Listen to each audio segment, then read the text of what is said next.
3 weeks into the manhunt for Brian Laundrie, police are offering up new details about their interactions with his parents, describing the couple's behavior as, quote, odd. It was Laundrie's parents who led officers to the vast nature reserve where they've spent nearly a month searching for him. So far, though, they have found zero sign of him. CNN's Nadia Romero is in Northport, Florida, outside the Laundrie home. Nadia, tell us about these, quote, odd interactions. Yeah, Jim. So Gabby Petito's family, remember, they live in New York, and so they called down here to the Northport Police Department looking for their daughter. They hadn't seen or heard from her in quite some time, and they knew that before she went on that van trip with her ex-fiance, Brian Laundrie, out west, she was living in this house behind me with Brian Laundrie and his parents. So they called and reported their daughter missing.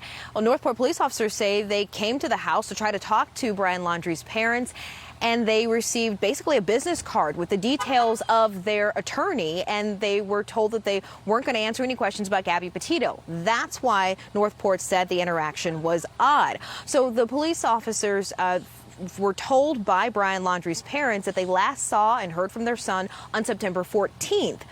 And so for the past couple of weeks, that was the date we were given, and that we thought he was going to the Carlton Reserve. But then it was just this past week that the parents said, oh, no, it wasn't September 14th. It was actually September 13th, a day earlier.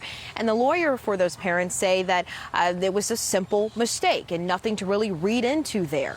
But Northport Police has been really facing a lot of criticism and scrutiny over the last couple of weeks because people wonder why they didn't arrest Brian Laundrie, why they didn't do more, and listen to the spokesperson explain their legal limitations.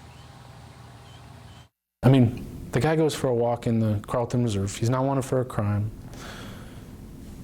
I mean, what are we supposed to do? We're going to go tree to tree, following him back through the woods? I mean, you know, it just wasn't there with the information we had in this case. So at the time that they were surveilling Brian Laundrie, remember, Gabby Petito, her body hadn't been found yet. So there was no crime. There was really not a lot for them to go off of. So they couldn't arrest Brian Laundrie. That's what we're hearing from Northport Police. Jim, they're still looking for Brian Laundrie, the FBI now taking over this case. Here in Northport, though, you'll see it spreading on social media. The city says that they're going to have to remove the memorial that people in this community came far and wide to build this memorial for Gabby Petito over by City Hall.